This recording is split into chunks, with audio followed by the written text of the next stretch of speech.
Hey everybody, hope you guys are all doing okay. Welcome back to Warlords Battlecry II for a bonus video. That's right, now that we've beaten the campaign, there are a couple things that remain to be talked about. Indeed, one of those things, the subject of this video, is something that we couldn't have talked about during the campaign, because it's something that you don't actually get until the campaign is over. In fact, it is essentially your reward for beating the campaign. And when I say beating the campaign, I mean conquering the entire map. Before we even look at that item, by the way, looking at that item is going to require us to go into a skirmish map. But before we go towards the skirmishes, let's just look once again at our hero. Lovely stats. And I didn't call attention to this, but I actually went back into the campaign screen just to show you that even after you've won a campaign and conquered it in its entirety, the game will still allow you to select your hero from the list. And you might be wondering, what does that do? What does that accomplish? Well, a couple things. First, you can simply admire the map that is fully conquered, and it is actually kind of great in a zen kind of way, just to stare at this for a while. You know, just every territory having the same color banner on it. Very soothing to look at. You can also, if you're, feeling extra sadistic, take a look at the factions and take a look at all the list of all the other factions that you've vanquished over the course of your conquest. You can also take a look at the bonuses that you gathered during your campaign, although sadly, most of these will not follow you outside of the campaign, so if we go into a skirmish like we will in this map, they won't be there. But yeah, that's a couple of things you can do. More importantly, you can go into the campaign options, and you can simply reset the campaign and do the whole thing all over again at a higher level if you so desire. It'll be much harder, at least in my opinion, doing it that way. It's still very much doable, but yeah, that is another option. But no, in our instance, in this video, we're actually going into a skirmish. And before we go into the skirmish, take a note, I've got a few more battles fought, and I don't think any more battles won. That's just because I went into a few maps to do some testing, and then when I was done with that testing, I simply resigned. Because I'm going to be talking about some technical stuff, and I just wanted to make sure that the things that I was talking about were accurate. So without further ado, let's jump into this. And it doesn't really matter who we're fighting, but just to be on the safe side, because I don't want my opponent bothering me while I'm talking, while you and I are having this lovely chat. So just to be safe, I'm gonna nerf my opponent by making them high elves, because I don't think high elves can ever be assassins, nor do they have assassin units. I'll even give them very low resources. And just to disable a couple other annoyances, I will make sure that we don't have the hidden map, we have the exposed map. We don't have Fog of War, meaning if our opponents do try something funny, we'll see them coming. But with all that said, we're just going to jump right in, and really... Before we jump right in, I should point out, when we were taking a look at the campaign screen earlier, I said most of the campaign bonuses won't follow you into skirmishes. The one exception is this stuff. So these special units that we unlocked, the Cobalt Sniper, the Halberdier, the Skeleton Cavalry, and Elven Hunter, these will still be selectable in skirmishes. I guess for it to happen this way, it must be that they're tied to your hero, rather than the other bonuses which are tied to the campaign. But yeah, that's I guess a cool little detail. But yeah, we're gonna jump right in. We're gonna immediately pause the game, because what we're gonna be looking at is, well, we're gonna be taking an in-depth look at an item, one particular item. You can see it here. I'm trying carefully not to accidentally mouse over it and ruin the surprise, but you can see it here in the top left corner of our bag, our inventory bag. So like these are items on the ground, these are items in our bag, and in the top left, this unassuming looking thing, it's not even sparkling like the set items. So you're like, oh, what could possibly be special about this item? But no, trust me, it's very special. That's why we have an entire video talking about it. And this video, the way it's gonna work is, I'll talk about, I'll show you the item that I got. I'll talk about how you can get it and the stats it can have, and then I'll give a few more details about some more complicated things. But first of all, I think it's time to I've put you guys through enough suspense. Let us mouse over this thing, take a look at what it is, take a look at what its stats are. You can see it's called the Ruby Orb of Etheria, and it's giving us some incredible stats. +8 magery, +8 morale, +8 combat, a whopping +24. Our second best item is, well, I guess these two, which are giving us a total of +9. I think this one's giving us +8. So yeah, an incredible amount of stats it's giving us. Which slot does it go in? Well, it goes into the ring slot. So either of these ring slots can be replaced with this item. So why not get rid of the +2/+2 for a +8/+8/+8 item instead? What a tremendous beast of an item. Now, at this point, I'm going to pop up a couple tables on the screen to help you understand how this item works. But before I talk about tables, I'll talk about how this item shows up in your inventory to begin with. So it will show up in this top left inventory slot after the campaign ends, regardless of whether the slot was empty or not. So at the end of the campaign, we had some set item in this slot, and it got overwritten with this item. So if you're finishing a campaign, make sure that in this specific inventory slot that you're not storing an item that you would like to keep. Because if you are, it will get overwritten, and chances are it'll be overwritten with a much better item. But nonetheless, if you wanted to keep the item, like if it was part of a set that you were working on, or some other reason you wanted to keep it, just make sure that this slot is either free or it has an item that you're willing to lose. I don't even remember what side item we lost. I just remember it was something that we didn't really care about, because we're working on, I guess, some other set, the ice set, I guess. Anyway, that's beyond the point. The point of this video is this item. Now I'm going to be popping a couple of tables on the screen, because while we got a very good item, there are different versions of this we could have gotten. Chiefly, we could have gotten one which gave us different stats while having the same bonuses, or we could have also gotten one with different tiers of bonuses. Like this one we got is +8, +8, +8. That +8 could have been higher or lower.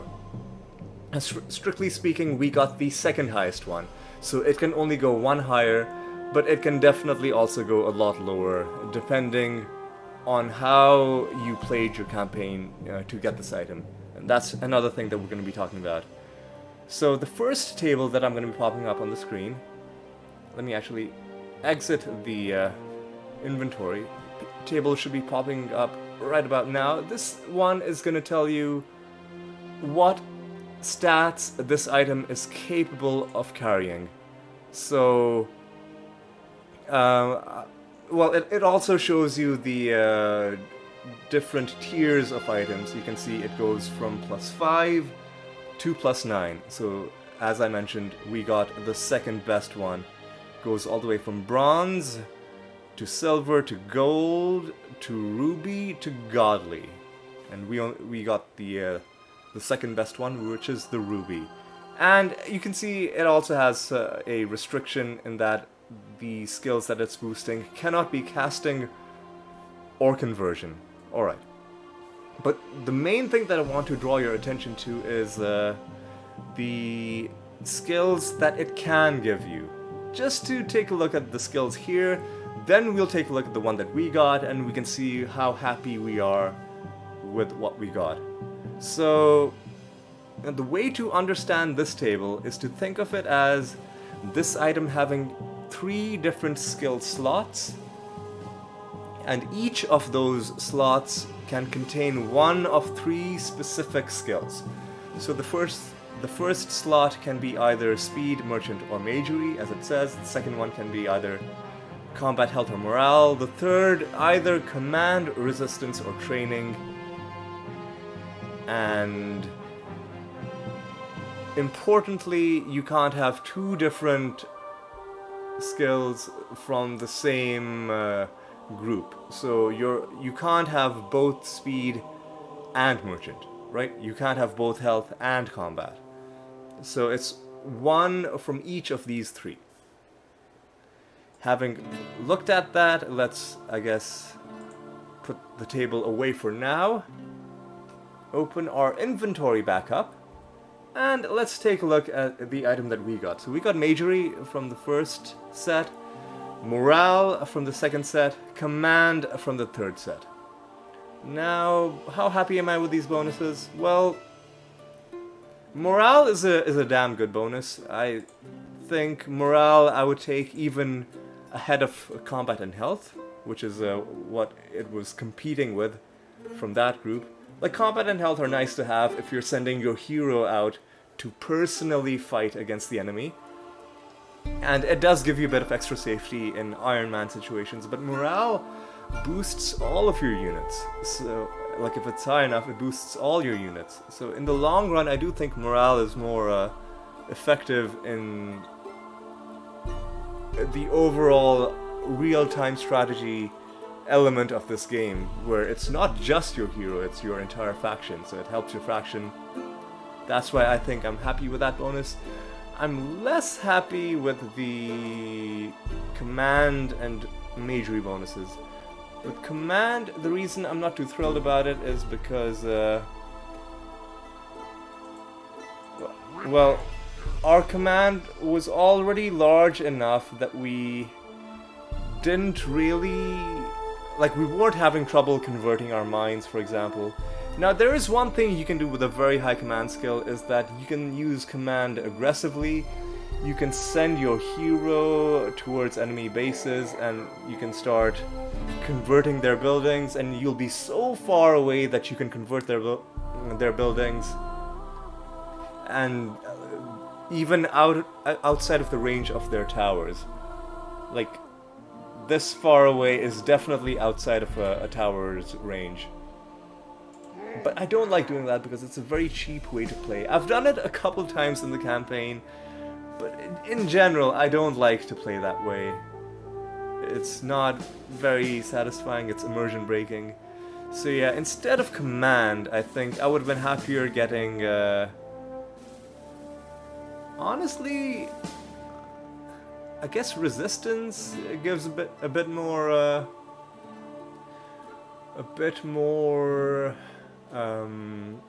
defense against, like, assassin heroes. Although I guess one good thing about a high command is that you can use it in a more like, genre appropriate way. Like, you can use it to actually command your troops. And your troops will have a higher bonus in the command radius. And you can command your troops, and your troops will have the bonus, and you can have your hero stand further back while still giving the bonus to the troops. So I guess, okay, alright, fine. I'm happy with command. Let's say we're satisfied with the third bonus. Oops, sorry, my phone vibrated. Hope it wasn't too loud. It was pretty close to the mic. Let's not worry about that. So yeah, we're okay with command. The third bonus we got was speed. No, it wasn't speed, sorry. It was magery. And the reason I said speed, because speed's on my mind, is because speed is the bonus that I would have preferred out of these 3. All of them useful, but I like speed just because it's nice to zip around the map, quickly grab all the mines. If you're in trouble, you can run. But Magery is fine too, because it helps us with the other thing that we like to do, which is of course summoning fire elementals. So that's okay. So we got a decent one. Pretty happy with the skills that we got. So that was all about how it rolls the skills. The second thing that we haven't talked about yet is how to get the different tier of orb. Now for that, I'm actually going to pop up a different table on the screen right about now. Let me just bring it back. Now this table that we're looking at right now, this table will show you what difficulty you need to play the campaign at based on which game mode you're playing. And it's pretty complicated, but there's an easy way to think about it. So, like, if you're playing a normal hero, which is you're not playing Tin Man or Bronze Man or Iron Man, then you need to play on extreme difficulty, and the highest tier of orb that you can get, I think, is simply the gold orb. So if you're playing on normal, you can't get anything beyond gold. That's the highest orb you can get, and that's if you play on extreme, which is a pretty extreme thing to do. Trust me. And then if you're playing on Tin Man and Bronze Man, you can get higher tiers of orbs. Bronze Man is the first where you're able to get the godly orb, but again, you have to play on extreme to get that. We, of course, were playing on Iron Man. Now, Iron Man meant that we could have gotten the godly orb by playing on hard. We didn't have to go all the way to extreme. But because we played only on normal, we got the orb for normal / Iron Man, which is the ruby orb. Now, one more detail about the difficulty that you're playing on is that for a campaign to count as having been completed on normal, you must never have played a map on anything lower than normal. So if I played even a single map on easy, then I would disqualify myself from getting the ruby orb. Instead, I would get the one below that, which isn't that much of a penalty if like you're going from +8 to +7, but still, that's something to keep in mind. And because we played the entire thing on normal, and if we had played on hard, it wouldn't have mattered, because we would have had to have played the entire campaign on hard. Like, you can't get the hard bonus by playing like the entire campaign on normal and just the last mission on hard. You can't cheese it that way. So we would have had to have done the entire campaign on hard. Because we didn't, because we did it on normal, we got stuck with that reward. Now, the last thing to talk about, having given all these details, there might be one very obvious question on your mind, is if all you had to do is raise the difficulty by 1 notch to get the best orb, why didn't you do that? Like, I played it on normal. All you would have had to have done is play the campaign on hard. Why not do that? And I have a reason for that. The reason has to do with how the game functions when the difficulty is higher. First of all, it, in my experience, causes game stability issues, because on higher difficulties, the enemy AI becomes very, very frantic in terms of building stuff, and in terms of moving things around, in terms of recruiting units, and in terms of using its unit abilities. And sometimes I find that when you're playing on higher difficulties and there's lots of stuff going around, the game will crash more often. Because this is an old game, it does have bugs, and I think what happens is sometimes when there's just lots of stuff on screen, chances are higher that somewhere at some point something's gonna try to do something illegal that the game won't know how to handle, and then it'll just crash. We've had a few crashes already in our campaign, but not that many, and I think we would have had more of them if we were playing on hard. The other reason, again, it's related to the fact that it's more frantic on higher difficulties, is that I think the game wouldn't have been as much fun to play or as much fun to watch if we raised the difficulty, because especially against certain enemies, for instance dwarves, humans and barbarians, for factions that have eagles, if we were playing against them on higher difficulties, the degree to which they would spam eagles, which is a cheap flying unit that can also build any structure in the faction, they will abuse that to no end. They will fill the entire map with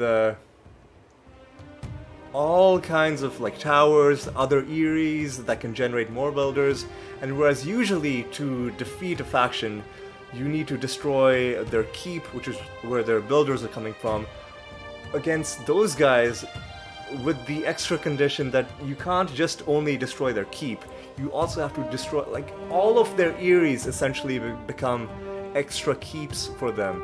And because they almost never give up, if we were playing on a harder difficulty, then maps that we were finishing in like 45 minutes would be taking an hour and a half plus. I'm not exaggerating. Like, even on hard, there were maps that went that long where I had to cut stuff out, or I simply gave up and then did it the short way. So yeah, either the maps would have gone super long, or you would have had to play them in a cheesy way, which is you play it once just to see where the enemy spawn points are, then you resign, then you go back in and you destroy the enemy bases before they've had a chance to build anything, which again I've done a couple times, but it would have been a less fun campaign to play, and I think a less fun campaign to watch if I was doing that in every single battle. Maybe some of you guys would have been into it, but yeah, I'm like, you know what, I'll settle for the ruby orb, and if I really want the godly orb, I'll get it on my own time. Like, I'll play a different campaign on hard, and I'll do all the kinds of cheesy things which I wouldn't necessarily put in a YouTube video. But yeah, that's all I had to say, and you know what? Let's end by fighting this hero. Why not? Actually, you know what? Let me...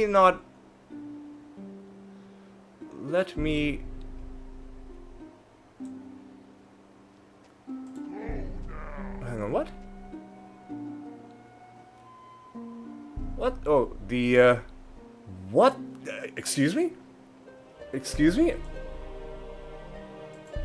So clearly, oh my god, I have no idea what happened, but clearly this this hero is bugged.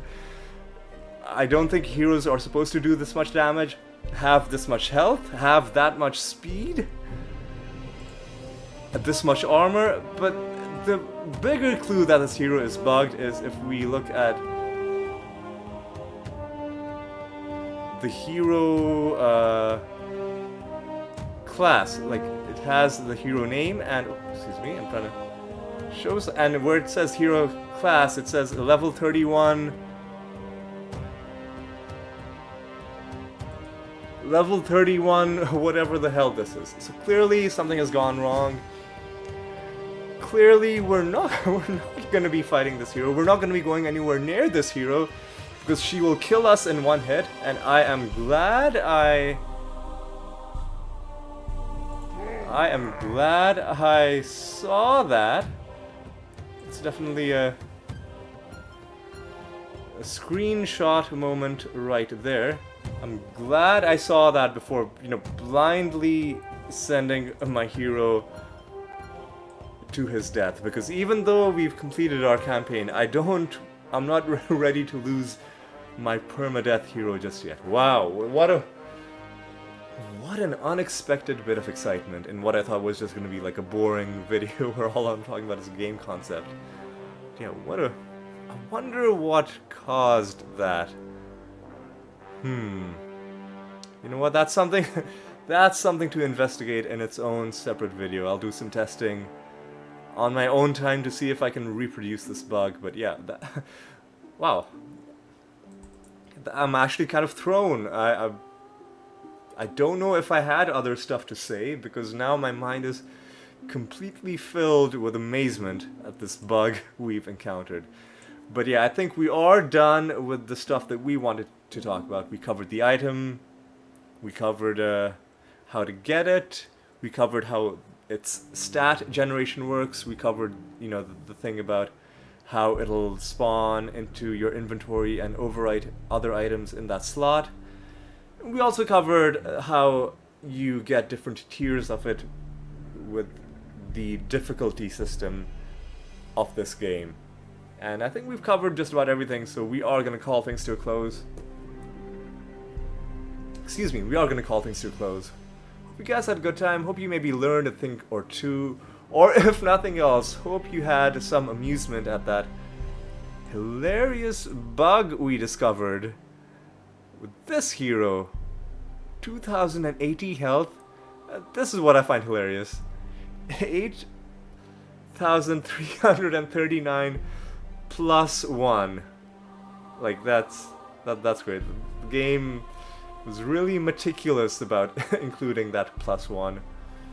But yeah, that is just a wonderful image to end this skirmish on. Of course, because we can't win against this hero, we're just gonna resign. Could we win? No, because she would kill everything in one hit. Even a Titan wouldn't be able to kill her. Swarms of... like, we'd have to cheese her with fire elementals or something like that, and with this much health, that would take, like, probably multiple hours. But yeah, so we were just gonna resign. I was hoping to, like, win, but you know what, that's okay. We talked about the stuff we needed to talk about, and it's all good. But yeah, I hope you guys had a good time. Thank you so much for watching. Hope you'll join me in the near future for our next bonus video, which is where I'll be talking about an alternate build, an alternate strategy that we could have had during the campaign. We chiefly played as the Minotaurs, but my other favorite faction is the Dark Dwarves, so it'll be kind of like a what-if situation. So I'll show you the Dark Dwarf faction, their tech tree, and then we'll think through and be like, what if we had these guys? How would have we been able to maneuver through the campaign? How would it have been different? Would it have been easier or harder? But yeah, I think that's going to be another fun one. That is going to be all for this one. Once again, thanks for watching, and until the next time, take care.